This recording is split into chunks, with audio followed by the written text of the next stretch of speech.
Huwag ka na nga magsalita at magpaliwanag. Nabubwisit lang ako lalo eh. Walang kwenta yung negosyo na ginagawa ninyong ganito.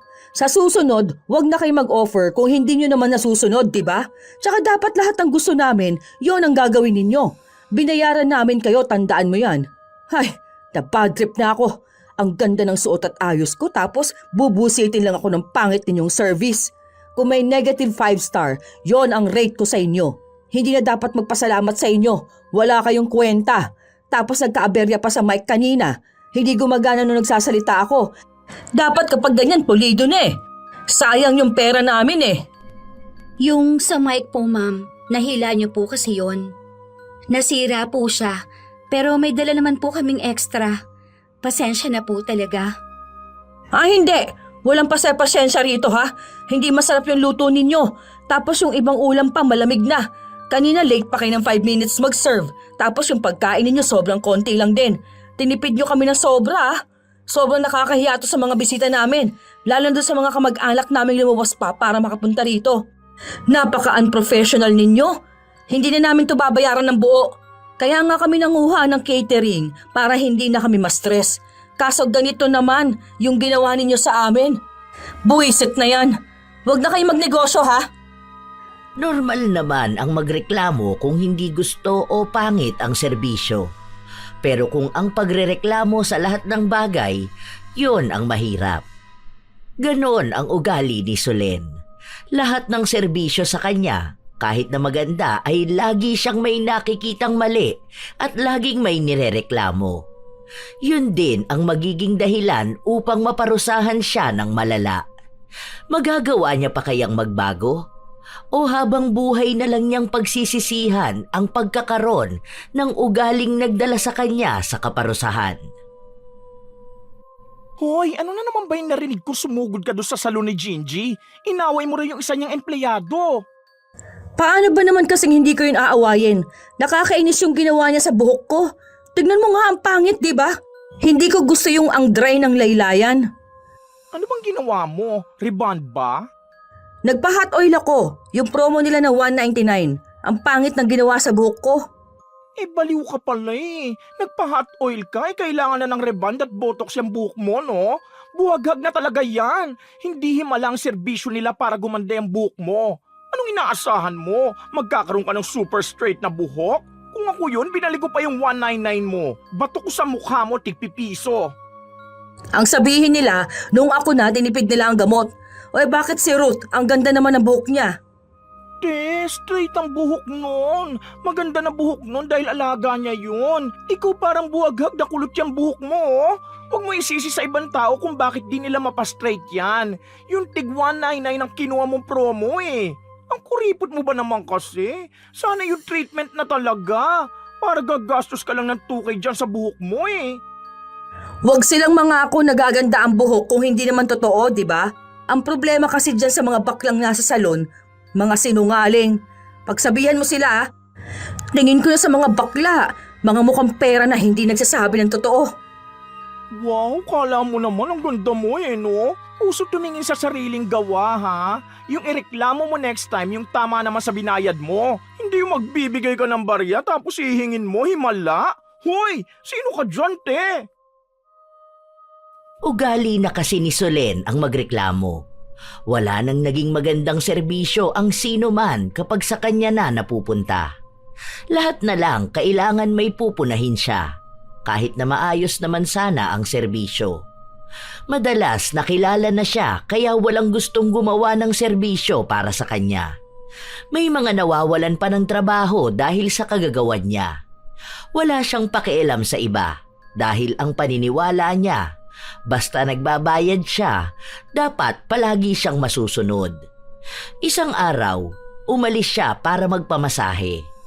Noong makita siya ng mga masahista, takot na takot ang mga ito. Bagong masahista ang ibinigay sa kanya. Ngayon lang kita nakita dito ah. Bago po kasi ako, ma'am. Sinabi na ba nila yung ayaw ko kapag minamasahe ako? Opo, nasabi naman na po nila. Ano yung ginagawa mo? Sabi ko ayoko ng maraming langis dahil ang lagkit sa katawan. Pero kailangan po kasi to, ma'am. Hindi ko po kayo pwedeng i-massage na kaunti lang yung oil. Mai-irritate po yung balat nyo. Baka po magreklamo po kayo. Mas lalo akong magrereklamo kung hindi mo susundin kung ano yung gusto ko. Baka nakakalimutan mo na ako ang customer dito.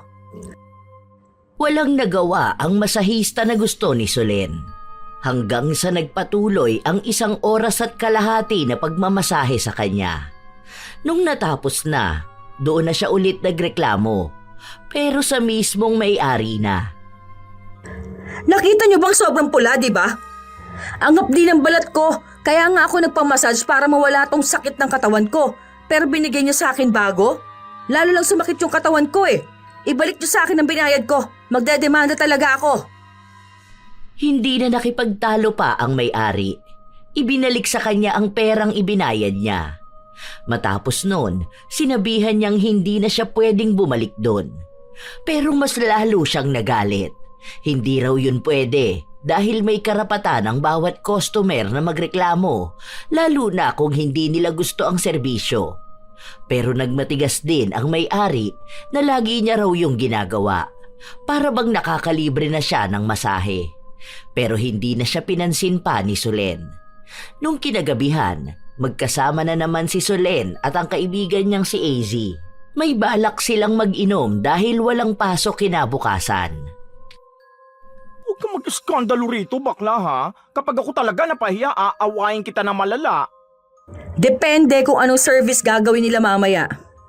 Sabi ko na nga ba dapat sa bahay na lang tayo. Nagpamassage pa naman ako kanina. Nakalibre ako. May nanlibre sa'yo?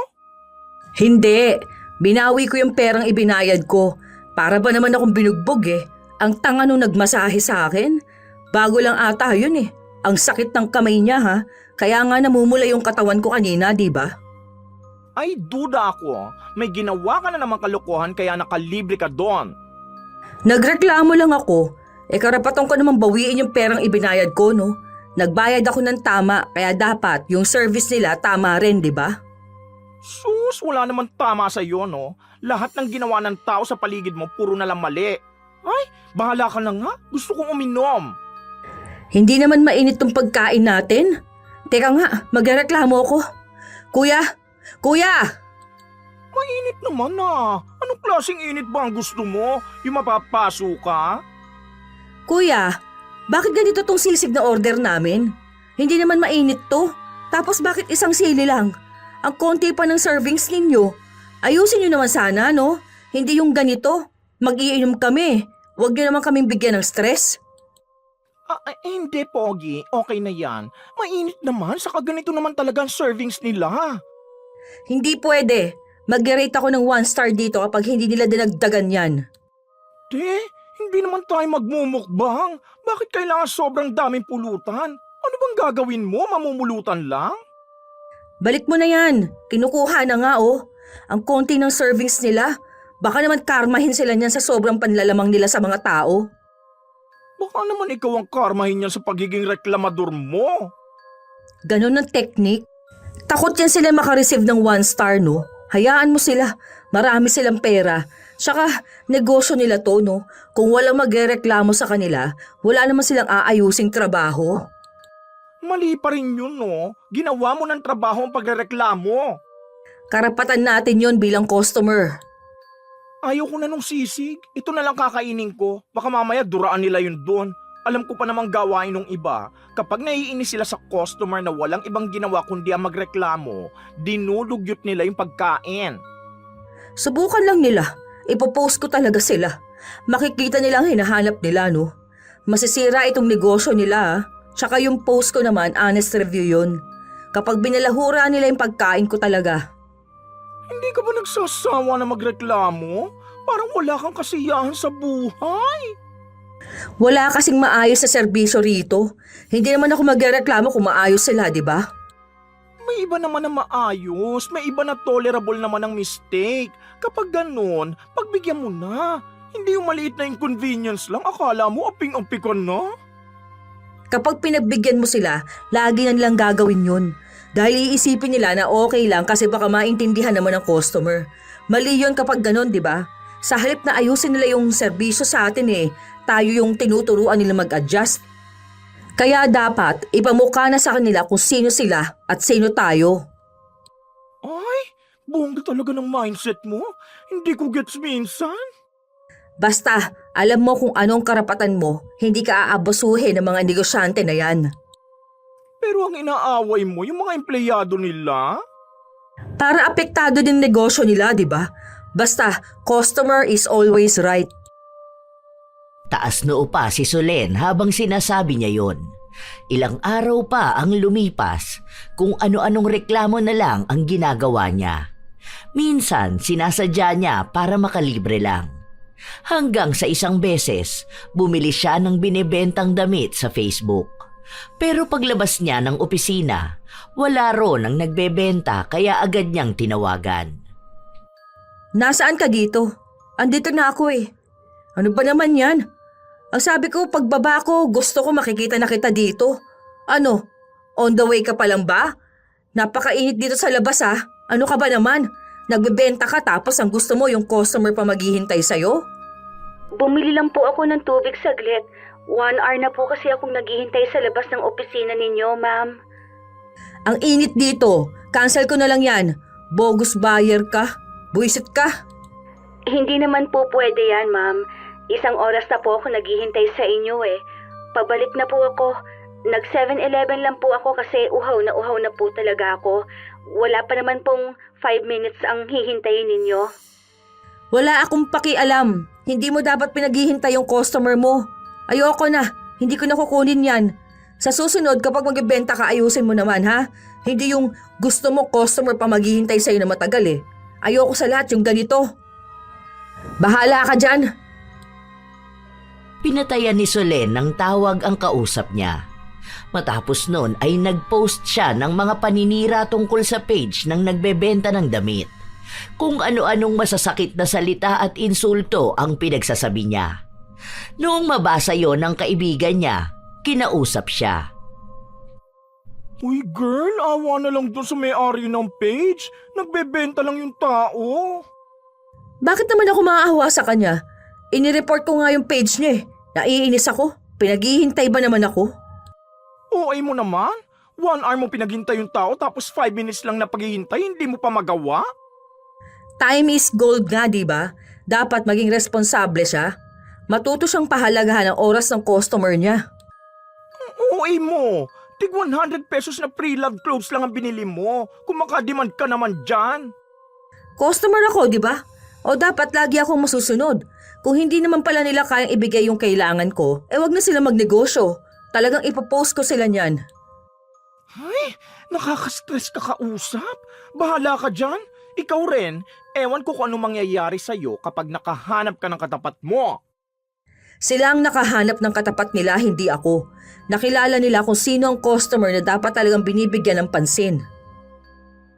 Hindi na lang pinansin ni AZ ang kaibigan. Noong may pinuntahan silang lugar, doon na naman nag-eskandalo si Solen. Lalo na nung hindi niya nakuha ang inaasahan niyang libreng gamit. Tapos na kasi ang promo noong dumating siya, pero gusto niya pa ring mabigyan siya. Tingnan nyo, ipopost ko talaga yung ginawa ninyo. Ano naman kung kahapon patapos ang promo ninyo? Dapat buong buwan yan. Hindi yung ganyan na may date lang. Paano naman yung mga customer na ngayon lang nakita ang promo? Nasaan ba yung manager ninyo? Kakausapin ko lang. Tara na girl, huwag may pahiya ang sarili mo. Hindi ko pinapahiya ang sarili ko. Pinapahiya ko yung serbisyo nila. Kaya nga ako nag-avail dahil nakita ko dun sa labas na may promo sila. Tapos sisingilin nila ako ng mahal. Sinabi ko na sa'yo kanina, natapos na ang promo nila. Ang laki na nakalagay na date dun sa unahan, no? Kaya lang tayo tumuloy dito dahil mapilit ka Tapos ngayon ayaw mo magbayad ng tama? May karapatan ako magreklamo. Hindi naman ako papayag na ganito lang, no? Ang galing naman nila, di ba? Nasaan na ba yung manager? Girl, tumigil ka na dyan. Nakakaya sa mga tao. Ay, teka nga. Ako na magbabayad. Miss, pakaltas na lang dito sa card ko yung discount promo. Tapos singilin nyo na lang siya ng bayad na gusto niya. Huwag mong gawin yan, girl. Tigilan mo yan. Anong wag gagawin? Ako nahihiya sa ginagawa mo. Reklamo ka na reklamo sa kanila, ikaw tong hindi nagbabasa. Hindi porket gusto mo, ipagpipilita mo na, no? Customer ka, pero may utak ka dapat. Ay, okay na yun, aalis na ako. Bahala ka na sa buhay mo. Kahit nakakaunti na lang ang babayaran ni Solen, hindi niya pa rin binigay ang pera. Inahaway-away niya ang mga empleyado, maging ang manager. Dahil nanggugulo na siya, pinalabas na lang siya at hindi na pinagbayad. Sapat na raw ang ibinigay ng kasama niya. Dahil doon, tuwang-tuwa naman si Solen dahil nakalibre siya. Ilang buwan pa ang lumipas, ang dami niyang naging reklamo. Paulit-ulit. Minsan mababaw lang naman sana, pero pinapalala niya para magmukhang mas nakakaangat siya sa iba. Isang beses pa, nagpatulong sa kanya ang kapatid niya na maghanap ng lugar kung saan pwedeng ganapin ang handaan para sa 1 taon ng anak nito. Nakakita naman agad siya ng mura at bago sila magbigay ng paunang bayad, nakipagkita muna siya sa mag-aasikaso nito. Tila ba pamilyar sa kanya ang mukha ng babaeng nakausap niya. Nagkita na ba tayo? Hindi ko rin po tanda. Baka po, marami kasi akong trabaho. Ah, baka nga. So ayun na nga, bale 60 packs to kasama na lahat. Location, foods, host. Opo, kasama na po talaga lahat yon. 6 dishes plus drinks po. Tapos yung sa free small cake po. Bale, yun po kasi yung in-avail ninyong package, yung sa 70K po for 60 packs. Sure kayo na maganda yan ha? Hindi yung mapapahiya yung pamangkin ko sa mga magiging bisita namin. Baka mamaya sabihin ng mga kamag-anak namin, tinitipid namin ng kapatid ko yung birthday ng anak niya. First birthday po ito, kaya mas marami po talagang program para sa mga bata. Mag-down muna ako ng 10K. Ay, ma'am, ang usapan po natin 50% po, di ba? Hindi ako magtitiwala agad sa inyo, no? Mas maganda kung makita ko kaagad kung maayos ba serbisyo ninyo. Ayokong isugal ang pera namin para sa service na hindi ko naman pala magugustuhan. Andoon din naman ako sa event. Doon mo ako singilin. Kung hindi ako makapagbigay agad. Ano, ayaw mo ba? Hahanap na lang ako ng iba. Nasaan ba manager mo? Sabihan ko na lang po kayo, ma'am. Dapat ngayon pa lang alam mo na. Hindi ako magsasayang ng oras para sa wala ha. O ano na? O ito na yung down ko. Busy akong tao kaya utang na loob. Huwag mo sinasayang yung oras na ibinigay ko ngayon sa usapan na to. Kung ganito lang din pala ang service ninyo una pa lang, baka pangit na yan sa mismong event. Baka gusto mong i-post ko tong nangyari na to. Ewan ko kung makakita pa kayo ng ibang customer. Alam nyo naman ng mga tao, isang paninira lang sa business ninyo, apektado talaga kayo. Wag po. Sige na po, ako na lang po ang magsasabi sa manager namin. Yun naman pala eh. Makakausap ka naman pala na maayos. Oh, eto na. Siguraduhin ninyong wala akong magiging reklamo niya sa mismong event ha. Nako, sisiraan ko talaga kayo. Lumipas ang ilan pang mga araw, sinigurado ni Solen na magiging masaya sila sa araw na yon. Kahit na 1 buwan pa bago ang naturang kaarawan ng pamangkin niya, halos araw-araw niyang pinapaalala kay Marcia ang tungkol sa binayaran niyang serbisyo. Mukha namang napansin niyo ng kaibigan niya dahil tuwing magkatabi sila, walang ibang ginawa si Solen kundi ang magpadala ng mensahe kay Marcia. Uy girl, paawat ka naman dyan. Alin? Bakit? Nagchat-chat ka na naman dyan kay ano. Sino yan? Marcia? Yung sa may event organizer? O ito nga yung kinukwento ko na kinuha kong catering, yung nakita ko sa group. Oo nga, alam ko. Pero bakit panay ka naman chat sa kanya? Anong meron? Pinapaalala ko lang sa kanya. Nagbigay na ako ng 10K no? Imposible naman na makalimutan nila yan. May date naman na kayo na pag-usapan, di ba? Dapat mag-message ka sa kanya mga 1 week before ng event. Then 3 days ulit before ng event. Hindi yung para kang silosa na jowa na lagi nanghihingi ng update. Tapos kapag hindi siya nag-reply, awayin mo. Malamang, gusto ko maging segurista no? Pupunta doon yung mga kamag-anak namin. Ayoko mapahiya kami. May ibang work yung mga taong kinukulit mo, kaya hindi siya basta makakapag-reply kapag gusto mo. Mamaya may event na inuuna yan. Ay, kung ako talaga magtatayo ng negosyo, ibaba na agad kita. Ang hirap mo maging kliyente. Nakakainit ng dugo. Baka mamaya i-cancel pa nila yan, ikaw mahirapan dyan. Okay lang, sino ba naman mapapahiya, di ba? Marami akong followers, no? Makikita talaga nila kung sino yung mga pangit ang service. Tingnan mo, mawalan pa sila niya ng negosyo. Mawalan sila ng client. Sila naman ang masisira kapag ginawa nila yun, no? Bakit kasi hindi ka mag-chill dyan? Darating naman yung araw na yun eh. Saka over ka sa pagiging metikulosa. Mali-mali naman yung pamamaraan mo. Tapos ang inaatupag mo palagi yung paninira at mali. Gusto mo laging perfect. Kahit maliit na bagay, hindi mo pinapalampas. Ay, gusto ko talaga noon perfect. Hindi pwede sa akin ang pwede na. Kahit maliit pa yan o malaki, dapat pagtuunan ng pansin. Ayoko nang may nagkakamali. Ikaw ba hindi ka nagkakamali? Sa work mo nga nagkakamali ka rin naman, di ba? Pero iba naman yun. Ay parehas lang yun, girl.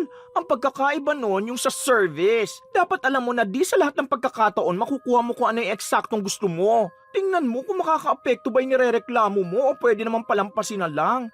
Kasi kung panay ka reklamo, parang sinabi mo na rin na lahat ng mali na naggagawa mo sa trabaho mo sisisanting ka na rin.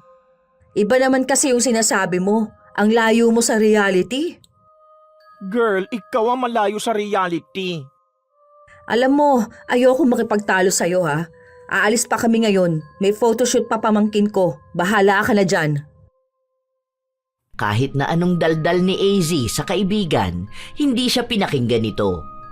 Noong araw nga na yon, umalis si Solen kasama ang kapatid at pamangkin niya. Habang kinukuhanan ng litrato ang pamangkin niya, panay ang pagtuturo ni Solen kung anong dapat na gawin. Ayusin mo. Banda dito ka oh. Tapos kuhanan mo siya ng anggulo banda dyan. Dito ka. Ano ka ba naman? Anong service yung ino-offer mo kung hindi ka naman pala nakikinig sa client mo? Nainis sa kanya ang photographer. Pinagsabihan siya na bakit niya pinangungunahan kung anong gagawin niya. Hindi naman daw si Solen ang kukuha ng litrato. Bakit mas marunong pa siya? Sinabi rin sa kanya ng lalaki na matagal na siya sa industriya. May mga artista na rin siyang nakuhanan ng litrato pero hindi daw ganoon ka-demanding sa ginagawa niya. Hayaan lang daw siya dahil mas alam niya kung saan ang magandang anggulo. Aba, ayos ka rin eh no? Ang sama naman pala ng ugali ng photographer na nakuha ninyo. Hindi dapat ganito. Dapat tayo ang masusunod, hindi siya. Kaya nga siya binayaran para kumuha ng picture na gusto natin, di ba? Paano namang tayo masusunod kung gusto niya yung gagawin niya? Hindi pwede yun. Binayaran siya para sa serbisyo niya. Tayo ang customer. Tayo ang dapat na masusunod. Kung ano yung gusto natin, yun lang ang gagawin niya. Paladesisyon yan. Nagtalo silang dalawa. Mabuti na lang ay umawat ang bayaw ni Solen at sinabi na magaling nga raw yung nakuha nilang kukuha ng litrato sa bata. Kilala na raw yon ng mga kaibigan niya. Hayaan na lang daw dahil tunay naman na mas alam nito kung anong anggulo ang kukuhanan. Hintayin na lang daw ang resulta. Aayaw na sana ang photographer pero napakiusapan pa siya. Siya lang din kasi ang may mura at kalidad na serbisyo. Kung kukuha pa sila ng iba, baka magahol sila sa oras. Gagamitin na rin kasi ang litrato para sa paggawa ng imbitasyon. Buong oras na yon, inis na inis si Solen. Pakiramdam niya, hindi siya pinakikinggan ng mga kasama niya. Ilang araw pa ang lumipas, lumabas na ang mga litrato. Nakita yon ni Solen, pero ang dami niyang komento. Ay, ang cute naman ni Lucas. Ang galing mag-pose, oh. Ay, bet ko tong family picture nila. Panalo to, girl. Ang galing ng photographer. Anong magaling dyan? Ang pangit na ugali ng photographer, no? Pabebe, bading ata yun. May problema tayo sa bading? Alam mo ba, tinuturuan ko siya ng magandang angle. Ayaw naman makinig sa akin. Nagbayad naman sana. Girl, malamang nag-aral yun ng matagal sa pagiging photographer. Tapos magiging mahadera ka doon? Feeling pro? Siya lang nakakaalam kung paano kumuha ng pictures, no? Ikaw nga hindi marunong kumuha ng angles eh. Sa cellphone na lang hindi mo pa ako makuna na maayos. Tapos tuturuan mo yung photographer. Tingnan mo, wala man lang magagandang kuha. Ha? Bulag ka, girl? Totoo naman ah. O tingnan mo to. 'Di ba? Kung dito siya sa kabilang side kumuha, mas makikita yung maraming flowers. Hindi yung ganyan lang nakakaunti. Dito yung araw. Mas maganda yung lighting sa pwesto niya. Hindi ako pro ha, pero alam ko yan no. Kaya tama lang ang pwesto niya. Utak mo ang mali. Saka pala ugali. Ang pangit din ng ugali niyan eh. Nagagalit na agad sa akin. Hindi dapat ganun. Binayaran ka para sundin yung gusto ng customer mo, hindi yung magmamarunong ka. Ikaw ang customer? Yung kapatid mo, di ba? Kamag-anak naman ako ha, tsaka andun ako. So, hindi ikaw ang dapat niyang pansinin kasi una sa lahat, wala namang mangyayari kahit nandun ka o wala. Hindi naman ikaw yung may birthday na kukunan ng picture, di ba? Hindi ka naman niya model. So ano ka lang doon, saling pusa. Kaya wala kang karapatang mag-demand. Yung kapatid mo nga gandang-ganda na rito eh. Maganda naman sa kanya lahat eh. Kailan ba nagreklamo yun? Ayun naman pala eh, walang problema dun mismo sa nagbayad. Saka na-capture naman ang happy moments ni baby. So huwag ka na magdada dyan. Basta okay sa kapatid mo, okay na yon. Pati sa akin. Basta ako galing na galing ako sa photographer. Ikaw lang namang walang bilib sa ibang tao eh. Kahit na wala namang reklamo ang kapatid niya, naglagay siya ng mababang rate sa page ng naturang photographer. Kung ano-anong kasinungalingan ang sinabi at maging ang ugali nga ay pinuntirya niya. Hindi naman siya makilala dahil ibang pangalan ang gamit niya at wala rin siyang mukha roon. Ilang araw pa ang lumipas hanggang sa dumating na ang araw ng selebrasyon. Kasama si AZ dahil imbitado siya. Masaya naman nung una. Masaya ang mga tao, ang mga magulang at lalo na ang mga bata sa naging palaro. Pero walang ibang ginawa si Solen kundi ang magreklamo. Bakit naman ganito lang yung serving ninyo ng food? Ano ba yung cake na yan? Ang liit naman. Ang pangit ng design. Sino ba nagsabi sa inyo na ganito? Blue pati yung cake. Tapos, ano ba naman yan? Wala pang lasa tong mga pagkain niluto ninyo. Yung mga palaro ninyo, bakit naman ganun? Sino bang manager nyo? Ayun po, yung nag-MC. Kakausapin ko yan mamaya. Nakakainis tong serbisyong ginawa ninyo, sa totoo lang. Pero sabi naman po ng kapatid ninyo, okay lang naman daw po. Tsaka po yung sa servings namin, nakahati na po kasi yan doon sa mga bisita. Ito po yung design na sinabi sa amin. Yun lang naman po ang sinunod namin. Hindi ganon. Kung ano dapat yung sasabihin ko, yon ang susundin ninyo. Ayoko ng serbisyo niya. Napakapangit. Sobrang pangit talaga. Hihintayin ko yung manager ninyo para makausap ko. Buisit na yan. Pasensya na po talaga kayo, ma'am. Tapos may mali pa doon sa design. Hindi po kasi kami pwedeng maglagay ng logo doon, ma'am. Doon po kasi nakalagay yung mga wire. Baka po kasi mag-init, magputukan yung mga lobo. Mga bata po yung nandito, kaya po baka matakot. Tsaka pinaalam na po namin yan kanina. Kasi yung ibang gusto ninyong makita, hindi po pwede. Lalo na kinonsider po namin na puro bata po ang magiging bisita. Huwag ka na nga magsalita at magpaliwanag. Nabubwisit lang ako lalo eh. Walang kwenta yung negosyong ginagawa ninyong ganito ha. Sa susunod, wag na kayo mag-offer kung hindi naman ninyo nasusunod, di ba? Tsaka dapat lahat ng gusto namin, yon ang gagawin ninyo. Binayaran namin kayo, tandaan mo yan. Ay, na-bad trip na ako. Ang ganda ng suot ko at ayos ko. Tapos bubusitin lang ako ng pangit ninyong service. Kung may negative 5 star, yon ang rate ko sa inyo. Hindi na dapat magpasalamat sa inyo dahil wala kayong kwenta. Tapos nagka-aberya pa ang mic kanina. Hindi gumagana nung nagsasalita ako. Dapat kapag ganyan pulido na eh. Sayang yung pera namin eh. Yung sa mic po, ma'am, nahila niyo po kasi yon. Nasira po siya. Pero may dala naman po kaming extra. Pasensya na po talaga. Hindi! Walang pasensya-pasensya rito. Hindi masarap yung luto ninyo. Tapos yung ibang ulam pa malamig na.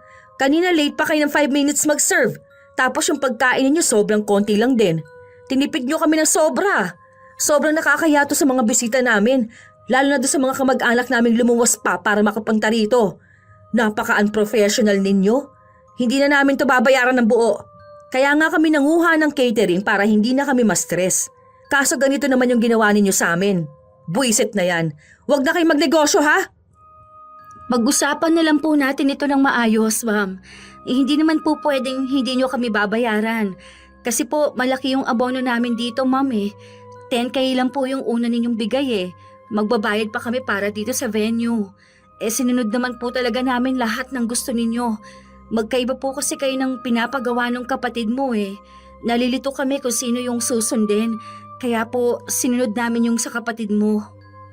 Bulok yung paliwanag mo kasing bulok ng serbisyo ninyo. Mamaya pag-usapan natin to. Pero ngayon palang sinasabi ko na sa inyo na bad trip na ako. Hindi na nagawa pang ngumiti ni Solen. Kahit na halos lahat naman ng tao ay masasaya. May mga kamag-anak siyang kinakausap at yung mga may dalang bata ay natutuwa rin dahil nga sa masaya ang mga anak nila. Maging ang kapatid niya ay masaya rin na nakapaglaro at nabigyan ng magandang alaala ang anak niya. Tanging si Solen lang talaga ang may problema. May napapansin silang maliliit na aberya pero pinababayaan na lang nila dahil sabi nila minsan daw hindi naman magagawang perpekto ang serbisyo. Basta hindi lang yun magiging malaking sagabal para hindi matuloy ang kasiyahan. Habang nagpapalaro sa mga bata, nakaupo si Solen, nakasimangot. Maya-maya pa, nilapitan siya ng kaibigan niya. Ang sarap nitong cupcake ah. Hindi siya ganun katamis pero okay siya sa mga bata. Uy, ano yan? Kulang na lang sumayad na yung baba mo sa lupa. Bakit ba nakabusangot ka na naman dyan? May kaaway ka ba? Paano hindi ako bubusangot dito? Palpak yung service ng mga buwisit na yan. Ha? Anong klaseng palpak? May kulang ba? May mali ba silang ginawa? So far wala naman ako napapansin. Ang happy nga ng mga kids eh. Marami. Sa pagkain, sa location, sa design, sa pagsasalita niyang MC na akala mo pinipilipit. Pabebe. Basta ang dami. Okay naman ah. Okay na yan sa inyo? Ang baba ng standard niyo? Girl, hindi naman milyones ang ginastos dito para magreklamo ka. Ano bang gusto mo? May red carpet ka? Ano pa? May artista nakakanta? May special performance ang BTS? Ano bang bet mo? Naiinis ako. Wala man lang nasunod sa mga gusto ko. Ano ba kasing gusto mo? Gusto ko sana yung kulay ng venue pastel green. Tapos yung cake may mga cute design. Ganun. Tapos sana yung maraming servings kada tao. Tapos yung cake din pala, yung as in sobrang laki. Minsan lang mag-isang taon yung pamangkin ko, ang boring pa. Tapos yung mga ipamimigay sana sa mga bata. Yung kakaiba sana ng mga lalagyanan. Ay we, para sa akin mas okay tong ginawa nila. Kapag lalaki, madalas talaga blue yan. Saka free lang naman yung cake, no? May free ice cream pa nga sila. Tapos ang galing ng MC nila para siyang teacher na pakikinggan talaga ng mga bata. Ang babait din ng mga staff. Saka sapat yung servings nila para walang nasasayang na pagkain, di ba? Nakakabusog din naman. Hindi naman siguro matatako mga bisita nyo. Sakto lang sa binayad mo. Sobra pa nga sa packs eh. Yung iba may dala pang +1 kahit na wala naman dapat. Tansyahan lang talaga yung ginawa nila. Alam mo, masaya dapat tong araw na to eh. Pero ang OA mo. Hindi nyo kasi ako naiintindihan eh. Hindi ka talaga maiintindihan. Hindi ka na naging masaya. Gusto ko na susunod yung gusto ko. Hindi mo birthday kaya hindi ikaw ang bida. Lalo mo akong binabad trip? Wala naman dapat ika-bad trip eh. Kaso ginagawa mo yan sa sarili mo. Basta kami happy kami. Ewan ko talaga kung bakit ikaw hindi. Hindi ko talaga babayaran ng buo yan. Binigay pa naman na sa akin yung pera. Hindi ako masaya sa service. Uy, te, awa na lang. Nagpakahirap din yung mga yan. May mga babayaran sila, may mga inabono sila. Nag-avail ka ng service nila. So far okay naman. Tapos hindi mo babayaran ng buo? Sobrang nakakatroma at ang lala ng mga mali nila eh. Walang malala dyan. Ang malala yung mindset mo. Ang galing nga nila eh. Kasi kapag may problema, nare-resolba na agad nila.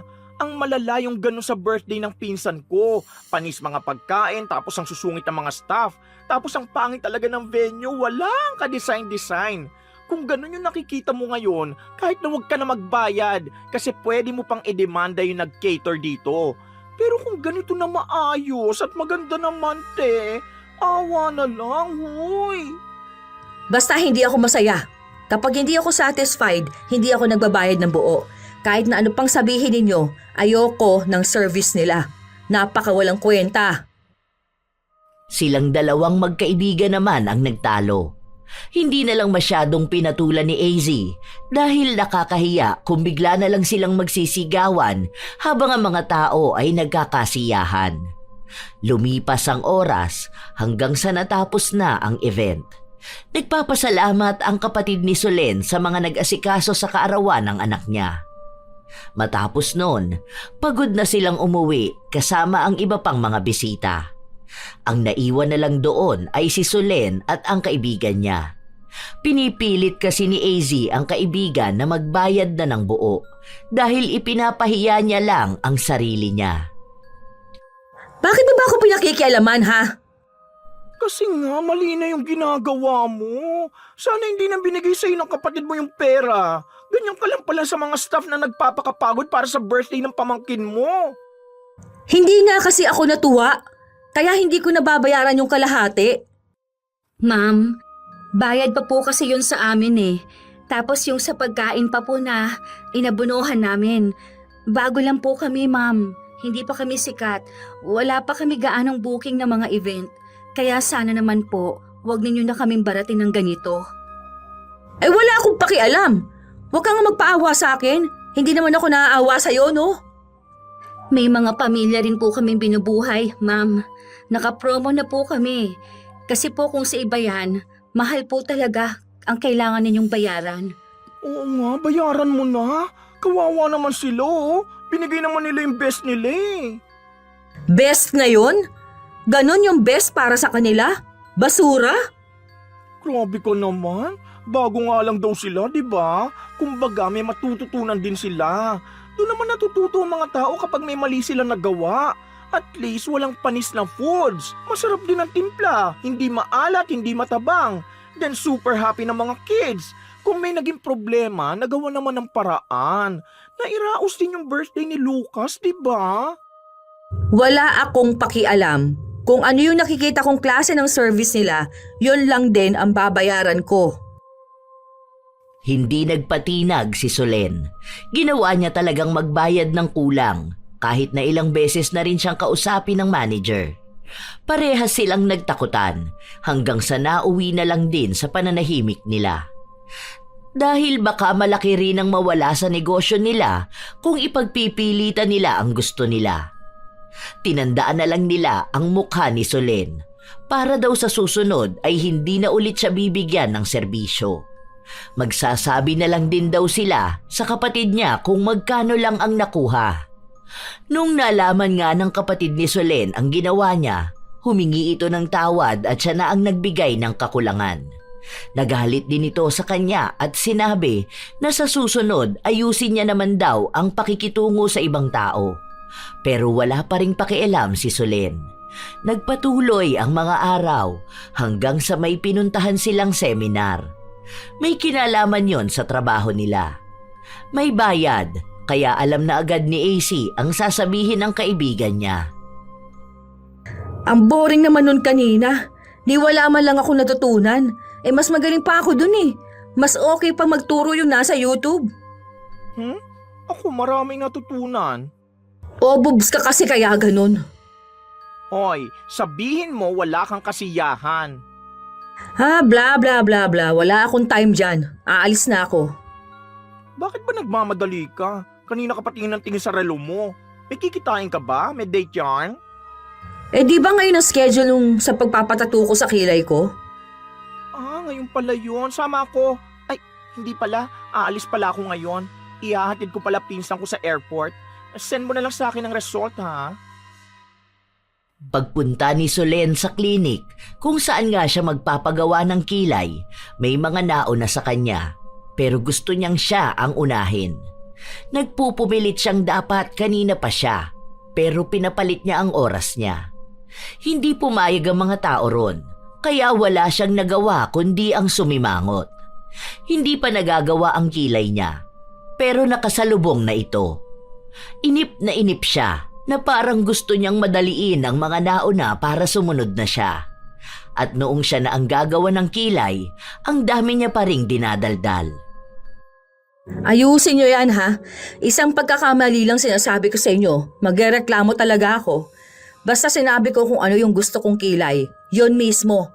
Ayoko yung kahawig lang. Gusto ko perfect. Binayaran ko kayo para ayusin ang service sa akin ha. Sinigurado na mga gagawa ng kilay niya na masusunod siya. Sa tono pa lang ng boses niya, alam na nila na isa siya sa mga tao na walang ibang ginawa kundi ang magreklamo at magalit. Marami na rin kasi silang nakakasalamuha na gaya ni Solen. Kaya tila ba alam na nila kung paano umiiral ang kanyang utak. Inayos naman nila ang serbisyo nila, pero wala talagang kasiyahan si Solen. Ang hapdi ngayon ha. Sinadya nyo ba to? Hindi man lang kayo nagdahan-dahan oh. Tsaka bakit ganito? Ang kapal naman ata. Tsaka hindi ata pantay ah. Yung dulo bakit naman ganito? Grabe pa yung pamumula. Hindi ako nasiyahan. Ulitin nyo to. Ayoko ng ganito. Baguhin mo to. Hindi ganito yung inaasahan ko. Ano ba yan? Sinabi sa kanya na hindi pa naman yon ang tunay na itsura ng kilay niya.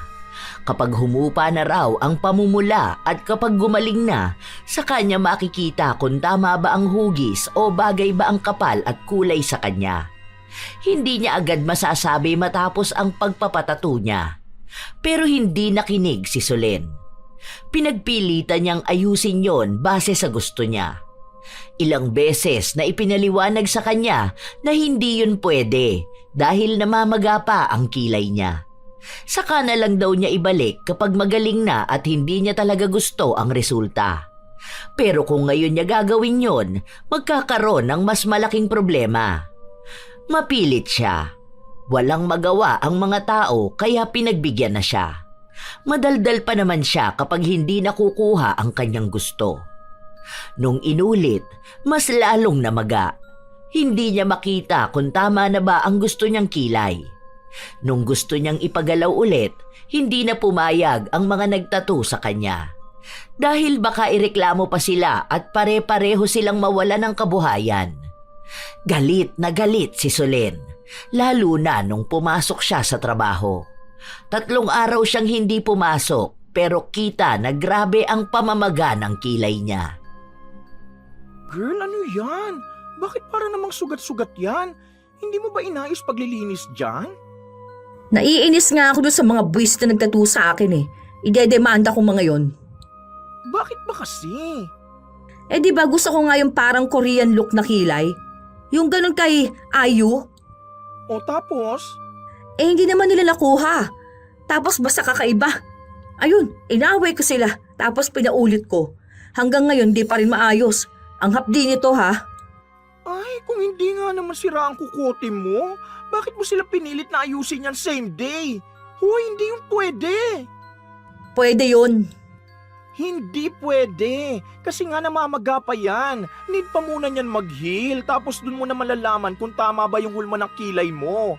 Kapag hindi, di dun mo ibalik. Hindi yung nagmamadali ka. Kaya naman pala ganyan na nangyari sa'yo. Grabe yung pamumula oh. Susunod yan baka magsugat pa yan. Pagalingin mo na muna yan. Huwag mo ipapagalaw. Yun na nga. Kaya nga irereklamo ko sila. Baka mamaya wala pa silang permit. May kasalanan ka rin naman, no? Kung hindi mo naman sila pinilit at inaway, hindi naman ganyan ang mangyayari sa'yo. Deserve mo yan, girl. Ilang araw pa ang lumipas, hindi humuhupa ang pamumula ng kilay ni Solen. Madalas yung sumakit dahil nga sa sugat. May nakikita namang kilay pero hindi ito pantay dahil nga parang may bukol ang kilay niya. Minsan nagtutubig yun at minsan naman parang kinukutkot. Aray ko! Ay grabing hapde. Ah! Ipa-check up mo na yan. Baka infection na yan. Nagpunta na nga ako doon ng day off ko. Oh, ano bang sabi? May mga ginawa sila tapos binigyan ako ng gamot. Nagreklamo nga ako. Hindi nila ako napagaling. Mga buwisit. Ano bang akala mo sa kanila? Gumagawa ng himala? Malamang kahit simpleng sugat yan, kailangan maghintay ng panahon kung kailan maghihil. Atat ka kasi palagi eh. Sakit. Wala namang kwenta mga doktor doon. Taray, pati pala mga doktor di makawala sa'yo, no? Lahat na lang ba talaga, girl? Ang hirap naman lagyan ng gamot. Hindi ko mahawakan. Grabe, sobrang sakit. Puwisit at atuto. Sana hindi na lang ako nagpalagay kung alam ko lang na ganito pala mangyayari sa akin eh. Pinarusahan naman nila ako ng malala. Kung hindi ka siguro nagpumilit, baka hindi yan ganyan. Baka naghihil na yan. Tapos after ilang weeks, plakada na ang kilay mo. Aray ko. Ngapdi. Sakit. Grabe. Ang sakit kapag ganitong natutuyuan ng gamot. Kailangan ko linisan muna bago ko lagyan ulit eh. Hindi naman natutuyo yung sugat. Aray. Tapos kapag sakit. Sakit talaga. Tapos kapag gabi na, ayun, parang hinahalukay. Feeling ko sa lamig yun eh. Pero ayoko namang mainit. Mas masakit naman kapag natuluan ng pawis. Aray ko. Gamutin mo na lang muna yan bago ka magreklamo sa kanila. Malamang pinaghandaan na rin nila yung pagrereklamo mo. Kasi may mga CCTV sila doon. Tapos may mga usapan kayo. Mga buwisit talaga sila. Bulok ang service nila doon. Walang kwenta. Ikaw lang yata nakaranas ng ganyan doon. Kasi nagtanong naman ako doon sa mga friends ko eh. Okay naman daw pala sa kanila. Yung isang bakla na kaibigan ko doon siya nagpakilay. Ang ganda naman ang resulta. Mababait din naman daw mga tao doon. Baka kasi dahil sa pagiging feeling perfect at alam mo na lahat kaya nagkaganyan ka, no? Sakit. Aray ko. Walang humpay ang paghiyaw ni Solen sa sakit. Madalas na rin na hindi nagiging maayos ang tulog niya. Dahil sa kasarapan ng tulog niya, doon biglang sasakit ang sugat niya. Minsan umiiyak na lang siya pero wala siyang ibang bukang bibig kundi ang paninisi niya doon sa mga tao na gumalaw ng kilay niya. Galit siya sa mga yon at lagi niyang minumura sa utak niya. Dahil madalas siyang kulang sa tulog, apektado ang trabaho niya. Laging mali-mali ang nagagawa niya, kaya napapagalitan siya. Nakikiusap na lang siya palagi na huwag siyang alisin dahil kailangan niya ng pera at kabuhayan. Tila ba bumabalik sa kanya ang mga pagkakamali na binibintang niya sa ibang tao. Ngayon, sa kanya na nagrereklamo ang amo niya. Sa sobrang stress niya, nakaapekto naman ito sa pagkawala niya ng ganang kumain. Bumagsak ang resistensya niya. Alam mo, pwede mo namang ipalinis yan doon sa klinik na pinagpagawan mo niyan. Ano bang sabi ng mga yon? Hindi ko sila kinakausap dahil galit ako sa kanila. Ang taas naman ng pride mo. Ipapalinis ko sa kanila to. O tapos ano mangyayari? Aray ko. Mas lalo lang ako masasaktan. Ganon. Basurang service nila. Ibig sabihin, basura na rin yung magiging service nila sa akin ngayon. Ang sakit. Buwisit talaga, O kaya sa ibang klinik. Para kung sakali, alam na rin nila kung paano gagaling yan ng mas mabilis. Tapos anong step kung may problema man sa pagkakatato ng kilay? Hindi ko alam. Aray ko. Paabot nga ng bulak. Kasi feeling ko mali yung ginagawa mong paglilinis eh. Lumala naman kasi. Nung nagpa-doktor ka, hindi naman ganyan itsura niyan, di ba? Hindi ko alam. Basta ang alam ko lang sobrang sakit. Aray. Kasi ayan pansin ko itong, ayan yung sugat na yan eh, maliit lang yan eh. Tapos ngayon parang ang lala maglabas ng nana. Kahapon nga nagulat ako, parang may malagkit na tumutulo galing dyan. Kadiri nga eh. Buti naramdaman mo agad tapos pinunasan mo. Hindi kasi pwede na ganyan lang yan eh. Sobrang lala, girl. Subukan ko maghanap ng mas maganda. Yung maayos ang service. Grabe. Aray ko. Dahil nga lagi na lang nahihirapan ng dalaga maglinis ng sugat niya, sinunod niya ang sinabi ng kaibigan. May nakita naman siyang tingin niya ay maganda, base sa komento ng mga taong sumubok na rito. Pero kahit na anong ganda na sabihin ng iba, may nasasabi pa rin at nirereklamo si Solen.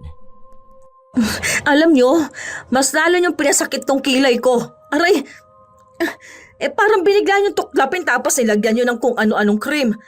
Wala rin sa ayos yung pakikipag-usap sa akin ng isa ninyong staff ha. Napakabastos ng bunganga. Aray, tingnan niyo mas lalong sumakit. Mga buwisit kayo. Magsarado na nga lang kayo. Sa sobrang galit niya, nababanat ang balat niya sa bandang kilay, kaya nagagalaw ang sugat niya. Mas humahapdi. Dagdag pa ang sakit na dulot ng mga gamot na nilagay sa kanya. Umuwi siya ng bahay na walang ibang ginawa kundi ang umiyak. Bakit ba ganito nangyayari sa akin? Ang sakit talaga. Aray. Grabe namang parusa to. Wala naman sana akong ginawang masama sa mga tao sa paligid ko. Sobrang sakit. Mga buwisit sila. Pinahirapan lang nila ako. Walang kwentang service nila. Sana magsarado na lang sila. Aray ko po. Sakit. Iyak ng iyak si Solen. Hindi siya nakatulog dahil nga sa sakit. Mas lalo ring lumalala ang nangyari sa kilay niya. Para bang bumukol na ito at kahit na anong gamot ang inumin niya, hindi na nawawala ang sakit. Kahit napilitin niya ang sarili na magtrabaho, hindi na niya magawa. Lagi rin siyang nahihilo kapag tumatayo siya. Hindi siya makausap ng maayos dahil lagi niyang rason na para siyang nakalutang. Dahil nga wala siyang maayos na tulog at kain. Kusa na lang din siyang umalis sa trabaho dahil lagi siyang napapagalitan at napapahiya. Inisip niya na magpagaling na lang muna siya bago ulit siya lumabas at maghanap ng trabaho. Lagi rin naman siyang binibisita ng kaibigan niya. Okay na tong grocery ko ha? Chat mo ko kapag may kulang pa. Huwag ka magrereklamo dahil hindi mo ko utusan. Wala tong service charge. Kusang loob yan. Baka magreklamo ka bigla na bakit ganyan binili ko. Bawal ka kasi ng malansa. Malansa lang yung ugali mo. Anong gusto mo? Okay, salamat. Ay, ang attitude mo talaga no? Hindi ka marunong magpasalamat ng totoo. Lalabas ako bukas. Magpapagupit ako ng buhok. Magpakalbo ka kaya muna. Grabe ka naman. Pixie cut lang. Parang walang humaharang banda rito sa kilay ko. Semi-kalbo kaya. Ako ba pinagloloko mo?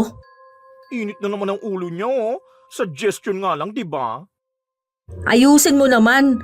Para mo akong ginagawang katawa-tawa. Alis na ako ha. Wala ko ng 1 week. May travel ako kasama si Jowa. Kaya mo na yung sarili mo. Bye. Ilang araw na mag-isa sa bahay si Solen. Wala namang ibang naririnig sa kanya kundi ang pagdaing niya sa sakit na nararamdaman niya.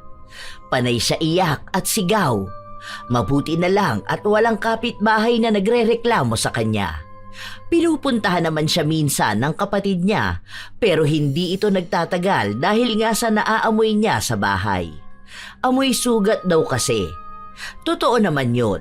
Dahil maging si Solen ay naaamoy niya yon. Kaya minsan, kumukuha siya ng tagalinis sa bahay niya.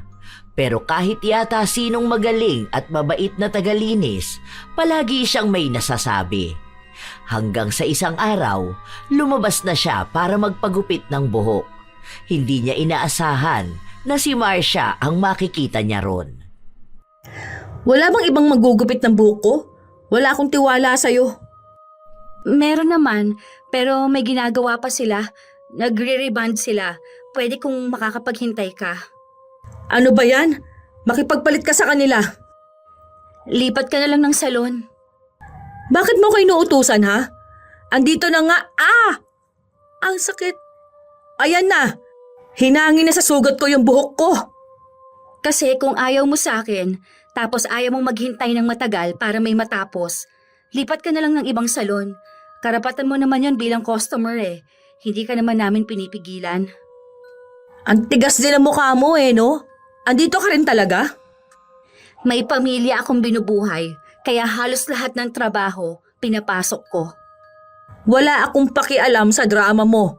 Kailangan ko yung maggugupit ng buhok ko.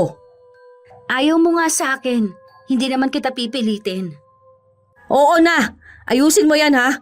Sinasabi ko sa'yo, kapag ako napangitan sa paggupit mo ng buhok ko, yari ka sa akin. Sisiguraduhin kong wala nang kahit sino tatanggap sa'yong buwisit ka. Maingat na inasikaso ni Marcia si Solen. Kahit pa wala itong ibang bukang bibig kundi ang pagrereklamo, kahit na hindi pa naman nakikita ang resulta. Nung natapos na, maayos ang pagkakagupit. Maganda, pero hindi yun nakikita ni Solen bilang maganda. Naghanap siya ng pwedeng ireklamo. Oh, bakit parang maiksi dito? Kahit mag-search ka, ganyan talaga ang pixie cut. Tsaka, binawasan ko banda rito para kahit nakahiga ka o nakatagilid, hindi sasanggi sa sugat mo yung buhok. Sinabi ko ba sa'yong gawin mo yun? Nagdedesisyon ka talaga kahit na hindi inuutos naman sa'yo? Papansin ka talaga no? Ang pangit na nga ng pagkakagupit mo sa akin, ikaw pa yung pumili kung iigsian palalo o hindi. Wala ka ba talagang kasiyahan? Ganon. Aray, ang sakit. Ayan na naman, aray ko. Kasalanan mo to eh. Nagalit na naman ako kaya naggalaw na naman ang sugat ko. Aray ko. Ikaw lang naman ang gumalit sa sarili mo. Sakit. Kapag itong sugat ko hindi na gumaling, kasalanan mo to. Hindi na talaga gagaling yung sugat mo. Mas malala naman dyan yung ugali mo. Unahin mong gamutin ang ugali mo bago yan. Walang hiya ka talaga. Alam mo kung bakit nangyayari yan sa'yo? Dahil wala kang ibang ginawa, kundi taasan ng kilay ang mga taong nagtatrabaho lang naman. Wala kang kasiyahan, di ba? Deserve mo yan. Aray ko, sobrang sakit. Mas masakit naman dyan yung mga salita na sinasabi mo sa ibang tao. Yung mga nawala ng tiwala sa sarili nila. Mga nawala ng trabaho at kabuhayan dahil lang sa walang katapusan mong pagrereklamo. Bakit lalo sumasakit? Demonyo ka ba ha? Ikaw bang may gawa nito sa akin? Ano naman kung ako ngang may gawa niyan sa'yo? Yan yung service na bagay sa tulad mo para mas lalo mong madama yung galit ng maraming tao. Alam mo, wala namang masamang magreklamo kung nasa tama ka naman. Kasi kahit ako, nagreklamo ako kapag mali ang service na ginawa nila sa akin. Pero hindi yung ganyang kalala sa'yo na parang gusto mo lahat ng tao susunod sa kung ano yung naiisip mo. Aray ko, humanda ka talaga sa akin. Wala akong dapat paghandaan sa'yo dahil ako, sanay na ako sa hirap ng buhay. Ang dami ko na rin napagdaanan. Ang daming trabaho yung nasubukan ko. Sanay na rin naman ako sa reklamo ng mga tao. Pero ikaw, dapat matutunan mo rin sa sarili mo kung hanggang saan lang yung pwede mong ireklamo. Matutunan mo rin sana na hindi lahat ng gusto mo, yon ang dapat na nasusunod. Hindi na nakipagdebate si Solen dahil hindi na rin naman niya alam kung anong sasabihin niya. Sobrang sakit na rin kasi ng nararamdaman niya nung mga oras na yon. Pagka-uwi niya sa bahay, ginagawa na niya lahat ng paraan para mawala ang sakit, pero walang nangyayari. Napaluhod na lang din siya sa sobrang pagod. Magdamag noon na walang humpay siyang umiiyak. Gusto niyang humingi ng tulong para magpatakbo sa ospital, pero wala naman siyang matawagan. Hindi na rin niya maharap dahil kada kikilos siya ay sumasakit ang sugat niya. Hanggang kinabukasan ay gising na gising siya. Pagod na ang katawan niya pero hindi niya magawang magpahinga. Mabuti na lang kahit paano nabawasan ang sakit pero kumikirot pa rin. Noong kinahapunan, nagpunta sa bahay niya ang kaibigan niya. Hindi pa ako umuwi sa bahay. Dumiretso na ako rito. Bukas na lang siguro ako uuwi. Dito na muna tong maleta ko, ha? Oh, kumusta ka na pala? Ano na nangyari sa'yo? Parang puyat na puyat ka. Hindi pa ako natutulog. Bakit? Sumakit na naman ba yung sugat mo? Oo, as in pinakamasakit talaga sa lahat na napagdaanan kong sakit. Ay, over naman?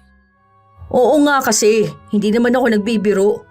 Bigla siya sumakit ng ganong kalala dahil nakaaway ko si hindi ko na maalala kung sino siya. Basta yung babae dun sa event ni Lucas. Yung si Marcia yata yung name nun? Oo ata, basta yun. O, ano naman kinalaman nun? May isa siyang part-time job yata. Siya naggupit sa akin. O tignan mo ang pangit, di ba? Nabubuisit ako sa kanya. Okay naman. So ano nga? O tapos inamin niya na siya nagpakulam sa akin. Buisit yun? Matulog ka kaya no? Kung ano-ano na lang naiisip mo, nababaliw ka na talaga. Hindi ako nababaliw. Totoo yung sinasabi ko sa'yo ha. Nung nagtatalo kami, para siyang demonyo. Tapos ayun, sobrang sakit na ng sugat ko. Ang sama niya. Ewan ko sa'yo, hindi ko akalaing aabot ka sa ganitong punto. Hindi kita gets Ako pagod ako sa biyahe ha.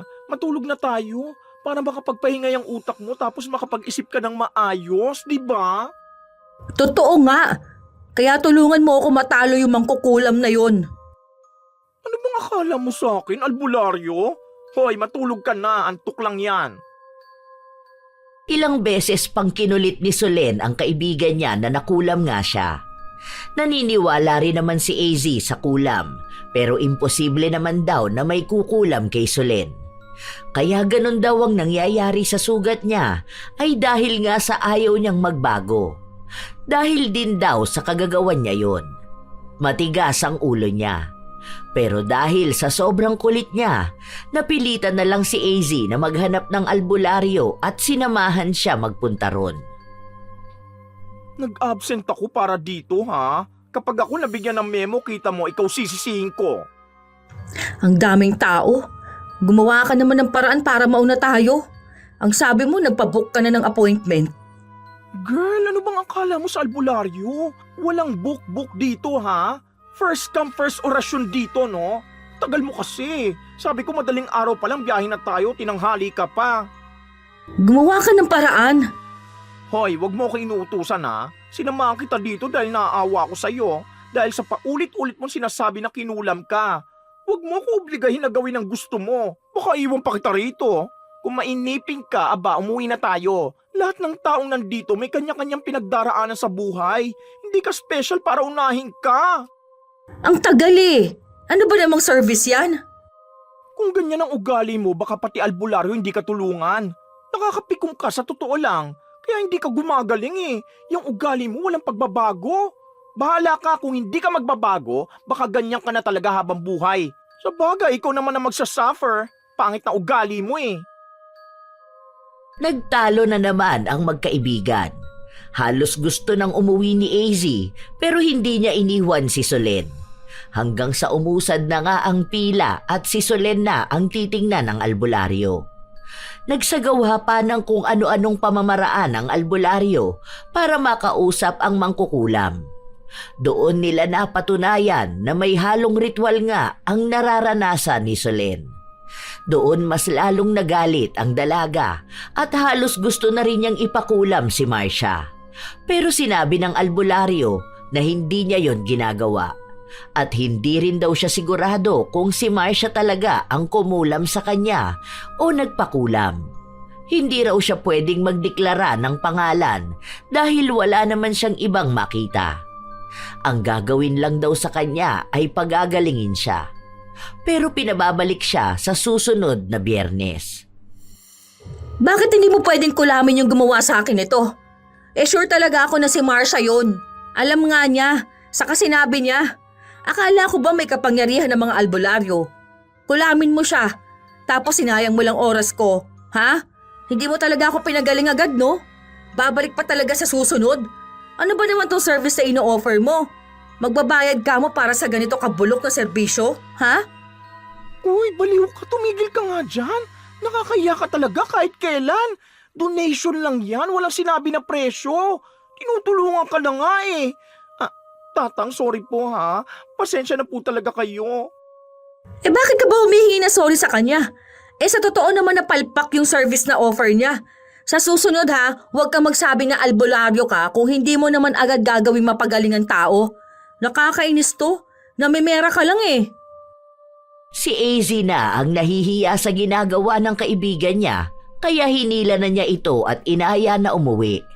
Silang dalawa na ang nagbangayan. Sinabi ni AZ na hindi dapat ganon ang pamamaraan niya ng pakikipag-usap sa albularyo. Huwag niyang pagdudahan ang serbisyo nito. Dahil kung totoong gusto niyang gumaling, dapat alam niya kung paano rumispeto ng gawain ng iba. Sinabi rin ni AZ na hindi na siya hahanap ng ibang albularyo. Kung gusto talaga ni Solen gumaling, una niyang ayusin ang ugali niya. Dahil hindi sa lahat ng oras siya ang tama. Humihingi siya ng pabor at hindi siya obligasyon ng kahit na sino. Pero kahit na ganon, hindi pa rin natatauhan si Solen. Sa inis niya rin, nagpunta siya sa salon kung saan nagtatrabaho si Marcia. Ano bang sinasabi mo? Bakit naman kita ipapakulam? Kunwari ka pa talaga ah. Eh nung last na usap natin, inamin mo ah. Wala akong inamin. Ang sabi ko nun, ano naman kung ako. Oh, ayan, ganyan mismo. Pero hindi akong gumawa niyan sa'yo, no? Kung kukulamin man kita, gusto ko mas malala pa dyan. Hindi pwedeng sasakit lang yung kilay mo o kaya mamaganang ganyan. Gusto ko, idamay na pati bibig mo. O so, may balak kang dagdagan? Anong mahirap intindihin sa mga sinasabi ko? Sa mga paliwanag namin? Kasi hindi kita mag-gets eh. Bakit ba lagi kang galit sa mga tao? Bakit ba lagi mong iniisip na mas angat ka, na mas lamang ka sa mga gumagawa ng trabaho lang naman nila? Ganyan ka ba talaga, ha? Dahil totoo naman na hindi ninyo inaayos ang trabaho ninyo. Alam mo, sa mundong ito, walang perpekto. Walang kayang gumawa ng eksaktong bagay. Kahit sarili mo, hindi mo yun kaya. Yun nga ang dahilan kaya lumalapit ka sa ibang tao, hindi ba? Hindi mo kayang ayusin yung buhok mo, kaya lalapit ka doon sa may kayang gawin yon. Kasi kung mas magaling ka sa taong nilapitan mo, una sa lahat, hindi ka doon lalapit, hindi ba? Huwag mo akong pinapangaralan ha. Hindi yan ang kailangan ko. Ang pinag-uusapan natin ngayon, yung ginawa mo sa akin. Wala nga akong ginawa sa'yo. Baka ibang tao ang kumulam sa'yo. At sino naman, Aber? Aba, mahalay ko. Hindi lang naman siguro akong galit sa'yo, no? Pero ikaw yung mas may motibo. Kahit na gusto kong kulamin ka, hindi ko naman agad yun magagawa, no? Tsaka, takot ako sa babalik sa akin. Maraming galit sa'yo dahil sa ugali mo. Kaya huwag ka na magtaka. Hindi ka lang sa akin may atraso. Aminin mo na sa maraming tao. May mga nawalan pa nga yata ng trabaho eh, dahil sa panay mo reklamo, di ba? Huwag mong ibahin ang usapan. Hindi ko iniiba ang usapan. Sinasabi ko lang sa'yo kung ano yung totoo. Kapag kasalanan mo, hindi mo inaamin. Ang ginagawa mo, ipinapaako mo sa ibang tao. Mali yung ganon. Ano? May hinahanap ka bang solusyon o naghahanap ka lang ng paglalabasan mo ng inis? Malamang dahil yan sa insecurities mo. Baka hindi ka pinapansin? Baka gusto mong mas makilala ka? Mas maging angat ka? Hindi ko alam. Kasi ikaw lang nakakaalam nun. Baka may takot ka sa sarili mo na ayaw mong mahalata ng iba. Kaya dinadaan mo sa tapang-tapangan. Dahil totoo naman na karamihan sa inyo mga walang respeto, di ba? Yung mga delay, yung mga pagkakamali. Tao kami. Lahat tayo nagkakamali. Hindi lahat ng paghihintay laging kawalan na ng respeto. Maraming paliwanag. Maraming pangyayari. Yung simpleng mali na pwede namang tanggapin, palalakihin mo. Hindi ka tumatanggap ng sorry at hindi ka rin marunong humingi ng tawad. Tao ka. Kung ang Diyos nga, hindi naghahangad ng perpektong tao ikaw pa kaya? So ano, sinasabi mo na bawal na ako magreklamo? Hindi ko sinabing bawal kang magreklamo. Ang sinasabi ko, ilugar mo yung reklamo. Yung tama, yung kailangan ng karapatan mo, hindi yung pangmamaliit lang sa iba at pagyayabang. Hindi ko na alam kung paano ipaliliwanag sa'yo. Matalino ka naman sana. Huwag mo limitahan yung utak mo sa kung ano lang yung dapat mong paniwalaan. Lawakan mo yung pag-unawa mo. Malalaman mo kung ano yung ibig kong sabihin. Ang dami mo nang nagawang mali sa akin. Wala akong narinig na sorry.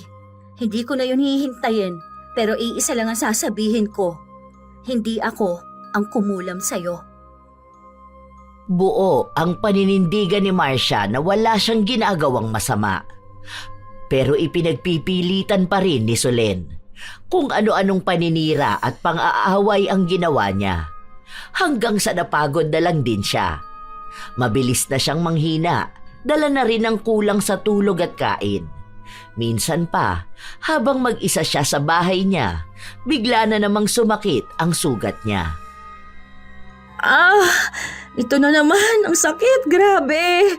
Aray, tama na tong parusa na to sa akin. Ayoko na. Aray.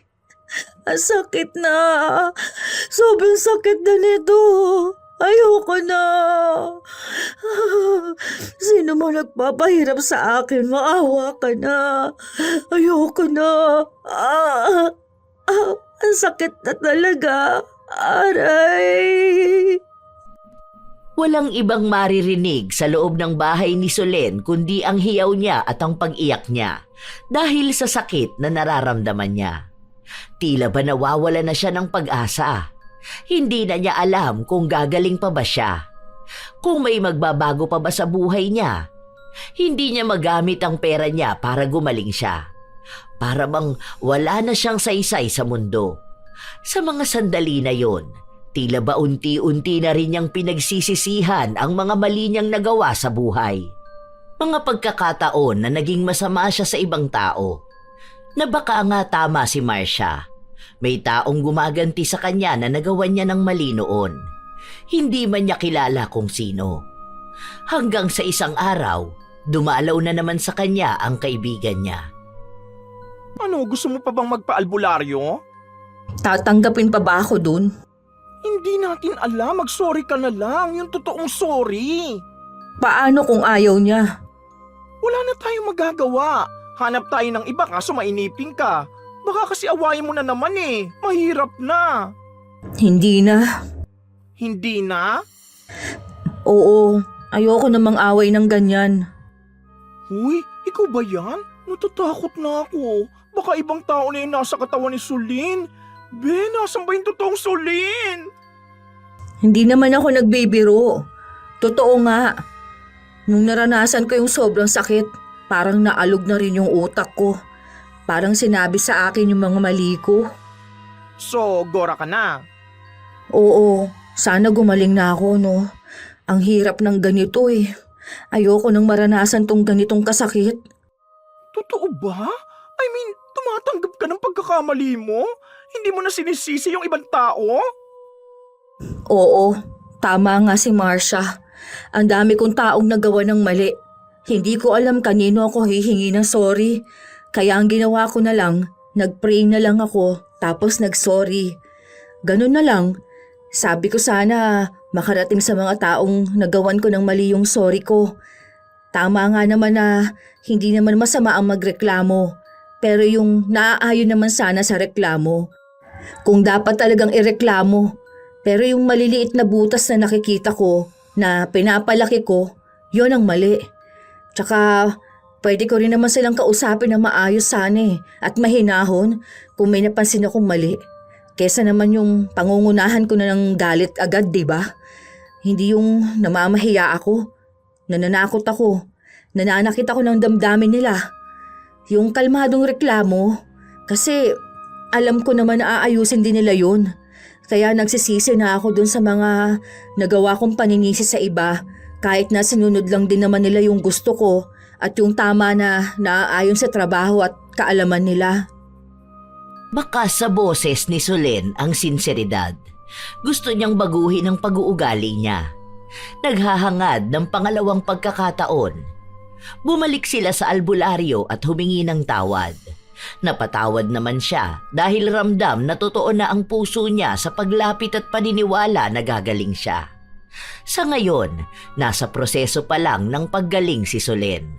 May sugat pa rin ang kilay niya, pero kahit paano ay hindi na siya pinarurusahan sa sakit. Tinulungan na siya ng albularyo na makatakas sa kulam, pero hindi niya pa rin alam kung sino ba ang may gawa sa kanya noon. Pinatawad na lang din ni Solen at humingi siya ng tawad sa anumang nagawa niya rito. Minsan, may mga tao na sinasadya ang pagrereklamo kahit na wala namang dapat ireklamo. Ginagawa nila ito para makaramdam ng kapangyarihan, para mapansin o para maging mas angat at mukhang magaling. Minsan, ginagawa rin nila para makakuha ng libreng serbisyo. Laging iniisip na kahit maliit na aberya, dapat ay isisi sa ibang tao kahit na sila naman ang may mali. Wala namang masama sa pagbibigay ng opinyon sa isang bagay na ayaw mo. Kung tunay na mali o gusto mong may mabago. Pero lahat ay nadadaan sa maayos na usapan, hindi sa paraan na may dapat mapahiya. Kung ang reklamo ay walang layuning ayusin ang sitwasyon, mas mabuting manahimik o magsalita ng mahinahon. Tandaan na hindi lahat ng bagay na hindi ayon sa gusto mo ay mali. Minsan, hindi naman serbisyo ang dapat na ayusin, kundi ang pag-uugali ng isang taong sanay magreklamo kahit wala namang dahilan. Kayo ba mga apo? Mahilig ba kayong magreklamo o kaya ay may trabaho na laging may nagrereklamo?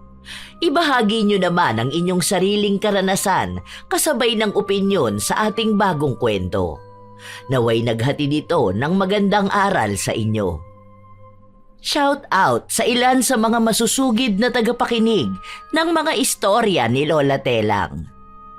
Chiki So, Irisabela Tuazon, Lorena Morate, Paz and Boz Channel, Gia Gigi, Dominica Escarmosa, Asia Tutu, Maria Tess Nape, Luna Luna, Ace Fantinalgo, Wiwiw Edralin, Marilu Aguilar, The Who 247, JLTV Vlog, Sara Cañete, Lance MBB, Angelina Ignacio. Salamat sa pakikinig nyo. Marilyn Lamit Atienza, Arialin Notarte, Flordeliza Banya Onday, Luna Kiko Gaming, Aida Galabin, Cynthia Española, Aksa Andrade, Dina La Victoria, Catherine Matabalao, Marilor Guevara, Ami Bag, Juliet Capisnon, Delia Catu, Larry Ambay, Elsa Havinya, Hazel Fiesta. Ito ang inyong Lola Telang at maraming salamat sa palagi ninyong pakikinig mga apo.